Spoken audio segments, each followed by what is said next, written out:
Friends tech news 1863కి అందరికీ స్వాగతం. మీరు డేట్ వచ్చేసరికి నవంబర్ 25, 2024 టైం వచ్చేసరికి 4 PM అవుతుంది. ఇప్పుడు వరకు ఉన్న న్యూస్ అయితే ఇవి. ఫస్ట్ వచ్చేసరికి వివో నుంచి వివో X200 సిరీస్ని ట్విట్టర్లో టీజ్ చేస్తూ ఉంది. ఇవి మోస్ట్లీ ఇండియాలో డిసెంబర్ 2nd వీక్ అయితే రావచ్చు. అండ్ వీటి ఎగ్జాక్ట్ లాంచ్ డేట్ అయితే వీళ్ళు ఇంకా అఫీషియల్గా ఏం అనౌన్స్ అయితే చేయలేదు. సో ఈ రెండు ఫోన్స్ అయితే వస్తున్నట్టు రూమర్స్ వస్తున్నాయి. S200 Pro, S200 Pro mini రాదు ఇండియాకి అని చెప్పి రూమర్స్ వస్తున్నాయి. మరి చూడాలి, చాలా మంది దాని మీద ఇంట్రెస్ట్ ఉన్నారు. S200 Pro మినీ చిన్న సైజులో ఉంది కాబట్టి ఫోన్ చూద్దాం ఎన్ని ఫోన్స్ తీసుకొస్తారు. ఇవన్నీ మనకి డిసెంబర్ 2nd వీక్లో తెలుస్తుంది. నెక్స్ట్ వస్తే రెడ్మీ నుంచి రెడ్మీ Note 14 సిరీస్ని టీజ్ చేస్తుంది. Redmi Note 14 series launch date వీళ్ళు అఫీషియల్గా అనౌన్స్ చేశారు. డిసెంబర్ 9వ తారీఖు ఇండియాలో వీటిని లాంచ్ చేయబోతున్నారు.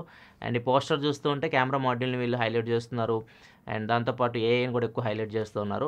రెండు ఫోన్స్ వస్తాయి దీనిలో, Redmi Note 14 Pro, Redmi Note 14 Pro Plus. ఒకటి మీడియాటెక్ ప్రాసెసర్తో వస్తుంది, ఒకటి స్నాప్డ్రాగన్ ప్రాసెసర్తో వస్తుంది. అండ్ టాప్ మోడల్లో IP69 రేటింగ్ కూడా ఉంటుంది, వాటర్ రెసిస్టెంట్. మరి చూడాలి ఎంత ప్రైజెస్లో వీటిని తీసుకొని వస్తారో. ఇవన్నీ మనకి డిసెంబర్ 9వ తారీఖు తెలుస్తాయి. నెక్స్ట్ మనకి గూగుల్ నుంచి గూగుల్ Android 16 తొందరగా తీసుకొస్తామని చెప్పింది కదా, ఇప్పుడు దాని రోడ్ మ్యాప్ కూడా రిలీజ్ చేసింది. ప్రజెంట్ అయితే ఈ మంత్లో డెవలపర్ ప్రివ్యూ తీసుకొని వచ్చారు. తర్వాత బీటా టెస్టింగ్ వచ్చేసరికి జనవరి నుంచి స్టార్ట్ అవుతుంది. మార్చ్లో స్టేబుల్ వర్షన్ తీసుకొని రావచ్చు. అండ్ ఫైనల్ రిలీజ్ వచ్చేసరికి మే, జూన్ ఆ టైంలో మనం Android 16 అయితే ఎక్స్పెక్ట్ చేయొచ్చు. ఈసారి చాలా తొందరగా తీసుకొని వస్తున్నారు Android 15తో కంపేర్ చేస్తే. ఇంకా Android 15 అయితే చాలా ఫోన్స్కి రాలేదు, అప్పుడే Android 16 అయితే రెడీ అయిపోయింది. Android 15లో ఎక్కువ ఫీచర్స్ కూడా అంతకేమీ తీసుకురాలేదు. 14, 15 కంపేర్ చేస్తే పెద్దగా ఎక్కువ ఫీచర్స్ కూడా లేవు. మరి Android 16లో ఏమన్నా కొత్తగా ఎక్కువ ఫీచర్స్ యాడ్ చేస్తారేమో చూడాలి. నెక్స్ట్ మనకి ట్రాయ్ కొత్త నిబంధన తీసుకొని వచ్చిందంటే ఒక ప్రెస్ రిలీజ్ చేసింది టెలికామ్ ఆపరేటర్స్కి. టెలికామ్ ఆపరేటర్స్ ఎవరైతే మనకు ఉన్నారో Jio, Airtel, Vodafone, Idea, BSNL, mostly వీళ్ళేగా మనకు రూల్ చేస్తుంది. వీళ్ళు ఇండియా మ్యాప్లో వాళ్ళ యాప్లో కానివ్వండి, లేకపోతే వాళ్ళ వెబ్సైట్లో కానివ్వండి, ఇండియా మ్యాప్ మీద వాళ్ళకి ఏ నెట్వర్క్ ఎక్కడెక్కడ ఏ ఏరియాలో నెట్వర్క్ ఉంది అది ఒక కలర్స్ రూపంలో మెన్షన్ చేయాలన్నమాట. ఇక్కడ మీకు స్క్రీన్ మీద కనిపిస్తుంది చూడొచ్చు. వాళ్ళకి ఒకవేళ 2G నెట్వర్క్ ఉందనుకోండి, ఆ ఏరియాలో 2Gని వైలెట్తో వాళ్ళు మెన్షన్ చేయాలి, వైలెట్ కలర్ తోటి. అదే 3G అనుకోండి గ్రీన్ కలర్, 4G వచ్చేసరికి పర్పుల్, 5G వచ్చేసరికి ఎల్లో కలర్. సో దీన్ని బట్టి మనకు అర్థమైపోయింది మన ఏరియాలో ఏ నెట్వర్క్ బాగా ఉందో. ఒకవేళ ఎల్లో కలర్ కనిపిస్తుంది అనుకోండి మీ రీజియన్లో, అక్కడ మీరు 5G ప్రిఫర్ చేయొచ్చు. ఒకవేళ పర్పుల్ కనిపిస్తుంటే 4G ప్రిఫర్ చేయొచ్చు. సో ఇది యూజర్కి చాలా వరకు హెల్ప్ అవుద్ది. సో వాళ్ళ ఏరియాలో ఉన్న నెట్వర్క్ ప్రకారం వాళ్ళు ఒక ప్లాన్ తీసుకుంటారు. సో మీరు 5G అందరికి అంటగడుతున్నారు, అక్కడ 5G లేకపోతే వాటి తీసుకొని ఏమో ఉపయోగం అని చెప్పేసి వీళ్ళు ట్రాయ్ వాళ్ళు అయితే తీసుకొచ్చేది. ఇది బాగుంది కాన్సెప్ట్ అయితే. ఇది ఎప్పటి వరకు వీళ్ళు వాడుకలోకి తీసుకొస్తారో చూడాలి. నెక్స్ట్ మనకి గూగుల్ మ్యాప్స్ రాక్షసత్వం గురించి మనకు తెలిసిందే. మనం అటు వెళ్ళాలన్నా కానీ మొత్తం అంతా తీసుకెళ్ళి చిన్న స్ట్రైట్ రూట్ కూడా చూపిద్ది అనమాట. ఇటు తీసుకెళ్ళి అక్కడ తీసుకెళ్ళిద్ది లాస్ట్కి. సో అంత రాక్షసత్వం చూపిస్తుంటుంది. సో చాలాసార్లు మనుషుల ప్రాణాలు కూడా తీసింది లేని రూట్ ఉన్నట్లు చూపించి. సో ఇట్లాంటి సంఘటన మళ్ళీ ఇప్పుడు జరిగింది, అది కూడా ఇండియాలోనే జరిగింది. ఇండియాలో ఒక ముగ్గురు ఢిల్లీ నుంచి యూపీకి వెళ్తున్నారు. సో వాళ్ళు వెళ్ళే రూట్లో ఒక బ్రిడ్జ్ అయితే ఉంది, అది ఎప్పుడో వరదల్లో కొట్టుకుపోయింది ఆ బ్రిడ్జ్ అంతా. కానీ వీళ్ళకి ఆ రోడ్డు ఉన్నట్లు చూపించింది గూగుల్ మ్యాప్స్లో. వాళ్ళు నైట్ టైం కారు ఫాస్ట్గా వెళ్తున్నారు.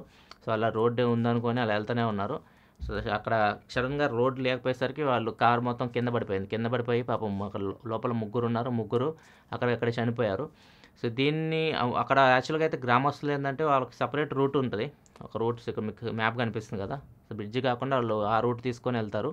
సో వీళ్ళకి తెలియదు కదా పాపం, గూగుల్ మ్యాప్ చూపించినట్లు ఆ బ్రిడ్జ్ రూట్లోనే వెళ్ళారు. కనీసం గవర్నమెంట్ అక్కడ అది బ్రిడ్జ్ మరీ దారుణంగా ఉంది, అక్కడ ఏదైనా గోడ కట్టేసి రిఫ్లెక్టర్స్ ఇట్లా పెట్టేసి డేంజర్ సింబల్స్ వేస్తే కొద్దిగా ప్రజలకి ఇట్లాంటి జరిగిన తర్వాత కేర్ తీసుకుంటారు అనమాట. జరగకముందు అట్లనే వదిలేస్తారు. నెక్స్ట్ మన ఫ్లిప్కార్ట్లో బ్లాక్ ఫ్రైడే సేల్ జరుగుతుంది. 24వ తారీఖు నుంచి 29వ తారీఖు వరకు జరుగుతుంది.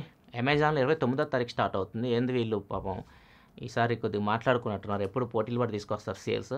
ఈసారి ఫ్లిప్కార్ట్ సేల్ అయిపోయిన తర్వాత అమెజాన్ స్టార్ట్ అవుతుంది. అమెజాన్ 29th స్టార్ట్ అయ్యి డిసెంబర్ 2వ తారీఖు వరకు జరుగుతుంది. ఈ సేల్లో మీకు లాస్ట్ టైం ఉన్న ఆఫర్స్ ఉంటాయి, కాకపోతే ₹2,000, ₹3,000 ప్రైస్ అయితే ఎక్కువ ఉంటాయి. ఫర్ ఎగ్జాంపుల్ S23 FE మనకి ₹27,000 వచ్చింది కదా లాస్ట్ టైం, ఇప్పుడు ₹31,000 ఆ రేంజ్కి వస్తుంది. S23కి లాస్ట్ టైంతో కంపేర్ చేస్తే ₹2,000 ప్రైస్ డిఫరెన్స్ ఉంటుంది. అప్పుడు 37,999 వచ్చింది, ఇప్పుడు 38,999 సంథింగ్ ఎంతో ఉంది ఫోన్. సో ఇట్లా కొన్ని ఆఫర్స్ అయితే ఉన్నాయి, కాకపోతే లాస్ట్ టైం ఉన్నట్లు ఉండవు. కొన్నిగా ఒక 2,000 నుంచి ₹5,000 ప్రైజెస్ అయితే ఎక్కువ ఉంటాయి. ఏమైనా మంచి ఆఫర్స్ ఉంటే మన టెలిగ్రామ్ ఛానల్ ఎప్పటికప్పుడు అప్డేట్ అవుతూ ఉంటే అక్కడి నుంచి మీరు చెక్ చేయండి. మంచి ఆఫర్స్ మిస్ అవ్వకండి. Next deal of the day చూసుకుంటే 2 డీల్స్ అయితే ఉన్నాయి. ఫ్లిప్‌కార్ట్‌లో యాపిల్ మ్యాక్‌బుక్ ఎయిర్ M2 ఉంది కదా, ఇది నార్మల్గా అయితే 16 జీబీకి అప్గ్రేడ్ చేశారు. అది కొనాలంటే ఇప్పుడు ₹1,00,000 దాకా ఉంది. 8 జీబీ ర్యామ్ 256 జీబీ మోడల్ ఇప్పుడు చాలా తక్కువ రేట్కి అయితే వస్తుంది. అది ₹68,990 వస్తుంది with bank offer. Bank offer వచ్చేసరికి ఐసిఐసిఐ అండ్ ఎస్బీఐ కార్డ్స్ మీద ₹5,000 డిస్కౌంట్ అయితే వస్తుంది. నార్మల్గా ప్రజెంట్ అయితే ఇది 73,996 ఆ ప్రైస్కి అయితే అమ్ముతున్నారు. సో ఇది తక్కువ రేట్కి వస్తుంది M2. ఇది లోయెస్ట్ ప్రైస్ ఇప్పటివరకు మ్యాక్బుక్ ఎయిర్ M2ది. నెక్స్ట్ అమెజాన్లో ఏసర్ టీవీ, ఇది 32 ఇంచ్ టీవీ. ఒక మీరు 32 ఇంచ్ టీవీ ₹10,000 లోపు చూస్తుంటే మంచి డీల్ ఇది. గూగుల్ టీవీ, ఇది ఎల్ఈడి టీవీ. ఇది నార్మల్గా అయితే ₹12,000 అట్లా ఉంటుంది. దీని మీద ₹2,500 కూపన్ డిస్కౌంట్ ఇస్తున్నారు. ₹950 వచ్చేసరికి బ్యాంక్ ఆఫ్ బరోడా కార్డ్స్ మీద డిస్కౌంట్ ఉంది. అది నాకు తెలిసి చాలా మంది దగ్గర ఉండదు. ఒకవేళ ఉంటే మాత్రం బోనస్ అది మీకు. ఓవరాల్గా అయితే 8,500 ఆ ప్రైస్కి అయితే ఈ టీవీ అయితే వస్తుంది. కార్డ్ లేకపోతే బ్యాంక్ ఆఫ్ బరోడా ₹9,500కి టీవీ వస్తుంది. ₹10,000 లోపు 32 ఇంచ్ టీవీ ఏసర్ బ్రాండ్ నుంచి. ఇది కూడా మంచి డీల్. ఈ 2 డీల్స్ కింద డిస్క్రిప్షన్లో ప్రొవైడ్ చేస్తే అక్కడి నుంచి చెక్ చేయొచ్చు. చెప్పా కదా, టెలిగ్రామ్ ఛానల్ ఫాలో అవుతుండండి. ఈ 1-2 వీక్స్ మంచి మంచి డీల్స్ ఉంటే అక్కడ పోస్ట్ అవుతూ ఉంటాయి. టెలిగ్రామ్ ఛానల్ లింక్ కూడా కింద డిస్క్రిప్షన్లో ఉంటుంది. నెక్స్ట్ న్యూస్లోకి వెళ్ళే ముందు కామెంట్ ఆఫ్ ది డే చూసుకుంటే భరత్ అడుగుతున్నారు, పోస్ట్ పెయిడ్ రీఛార్జ్ బిల్ కట్టకపోతే ఏదైనా ప్రాబ్లం అవుతుందని అడుగుతున్నారు. పోస్ట్ పెయిడ్ రీఛార్జ్ బిల్ కట్టకపోతే ఫస్ట్ వాళ్ళు మీకు కైండ్లీ రిక్వెస్ట్ చేస్తారు, ఫోన్లు చేసి చాలా రోజుల వరకు రిక్వెస్ట్ చేస్తారు మీ బిల్ పెండింగ్లో లేదని చెప్పేసి. అండ్ తర్వాత మీ కనెక్షన్ కట్ చేస్తారు. అండ్ దాంతోపాటు మీకు ఇవి ఉంటాయి కదా, సిబిల్ స్కోర్, ఇవి దెబ్బతింటాయి, లోన్స్ రావడం ఇబ్బంది అవుతుంది. అండ్ ఇంకా వాళ్ళు దూరంగా వెళ్ళాలనుకుంటే మీ మీద లీగల్ యాక్షన్ కూడా తీసుకునే అవకాశం కూడా ఉంటుంది. అండ్ మిమ్మల్ని కంప్లీట్గా బ్లాక్ లిస్ట్ కూడా చేసేయచ్చు. సో ఇన్ని ప్రాబ్లమ్స్ అయితే ఉంటే ఒక మీరు పోస్ట్ పెయిడ్ బిల్ని ఎక్కువ కాలం చెల్లించుకున్నట్టు వదిలేస్తాం. నెక్స్ట్ వచ్చేసరికి అమరన్ మూవీ. సో రీసెంట్గా వచ్చింది, మంచి హిట్ అయింది మూవీ. దీనిలో ఒక సీన్ ఉంటుంది. సీన్లో హీరోయిన్ మొబైల్ నెంబర్ రాసి చిట్టీలాగా హీరోకి అయితే ఇస్తుంది. సో ఆ మొబైల్ నెంబర్ ఏదైతే హీరోయిన్ రాసిందో అది ఆబ్వియస్లీ సినిమా చూసే వాళ్ళు సాయి పల్లవి నెంబర్ అనుకుంటారు కదా. యాక్చువల్గా అది సాయి పల్లవి నెంబర్ అయితే కాదు, పాపం చెన్నైలో ఒక అబ్బాయి నెంబరు. సో అబ్బాయికి రోజు ఫోన్ కాల్స్ వస్తున్నాయి అన్నమాట. హలో సాయి పల్లవి, ఎలా ఉన్నావు, నేను బిగ్ ఫ్యాన్ నీకు, అది ఇది అని చెప్పేసి. శివమణి సినిమా చూస్తుంటే హలో షేక్ మ్యామ్ అని ఉంటుంది చూసారా. సో ఆ టైపులో పాపం మనోడిని రాత్రి పగళ్ళు ఆడుకుంటున్నారు. మనోడు కోపం వచ్చేసి సినిమా ప్రొడక్షన్ హౌస్ మీద, డైరెక్టర్లు అందరి మీద కేసు అయితే వేసేసాడు. అది కూడా కంపెన్సేషన్ చెల్లించమని 1,10,00,000 కంపెన్సేషన్ అయితే వేసాడు. అసలు ఎలా ఇస్తారు నా నెంబర్, మీరు నా నెంబర్ నా పర్మిషన్ లేకుండా ఎలా వాడుకుంటారు మూవీలో అని చెప్పేసి కేసు అయితే వేసాడు. నెక్స్ట్ మనకు ఒక న్యూస్ బాగా వైరల్ అయింది.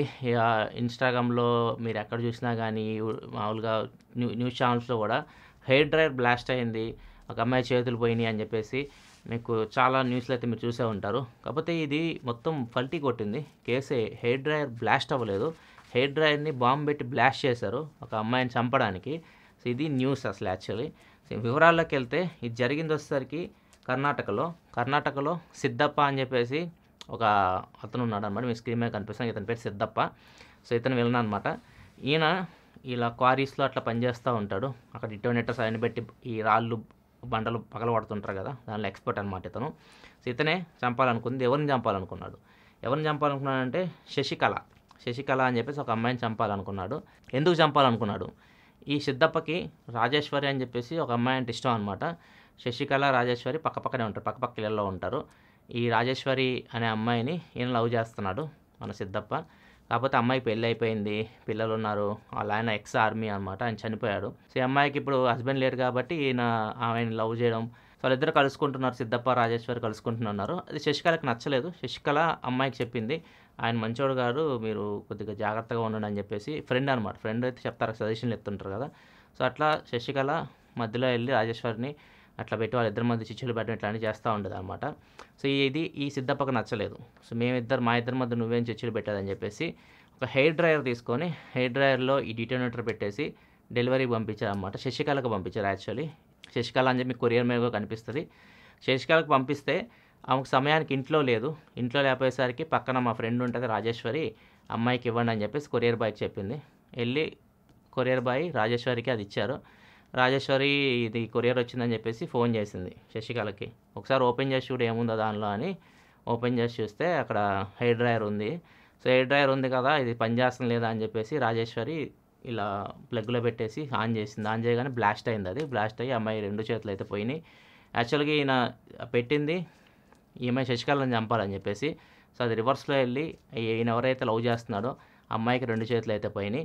సో ఫస్ట్ అందరూ ఇది హెయిర్ డ్రైయర్ బ్లాస్ట్ అయిపోయిందని చెప్పేసి అందరూ అనుకున్నారు. కాకపోతే పోలీసులు డీప్‌గా ఇన్వెస్టిగేషన్ చేస్తే దానిలో ఈ డిటోనేటర్ ఇవి ఉన్నాయి కదా! దానికి సంబంధించిన ఆనవాళ్ళు దొరికినాయి. సో దాని నుంచి మొత్తం తీగ లాగితే డొంక కదిలి మనోడిని పట్టుకున్నారు. సిద్ధప్పని పట్టుకొని పోలీస్ స్టేషన్‌లో కూర్చోబెట్టి వాళ్ళ స్టైల్‌లో అడిగితే మొత్తం స్టోరీ అంతా చెప్పాడనమాట. నేను చంపాలనే పెట్టాను. కానీ నేను అనుకున్నది జరగలేదని చెప్పేసి చెప్తున్నాడు. అదనమాట ఇది. సో ఇలా ఉంటాయనమాట. మనం ఎవరికైనా చెడు చేయాలని ఆలోచించినా గాని మనకే చెడు జరుగుతది. మనం తీసుకున్న గోతిలో మనమే పడతా ఉంటుంటారు కదా! అట్లాంటి వాటికి ఇదొక ఎగ్జాంపుల్. ఇది ఫ్రెండ్స్ ఇప్పటివరకు న్యూస్ అయితే నచ్చితే లైక్ చేయండి. రేపు స్నాప్‌డ్రాగన్ 880 ప్రాసెసర్‌తో వస్తున్న ఫస్ట్ ఫోన్ ఇండియాలో లాంచ్ అవుతుంది.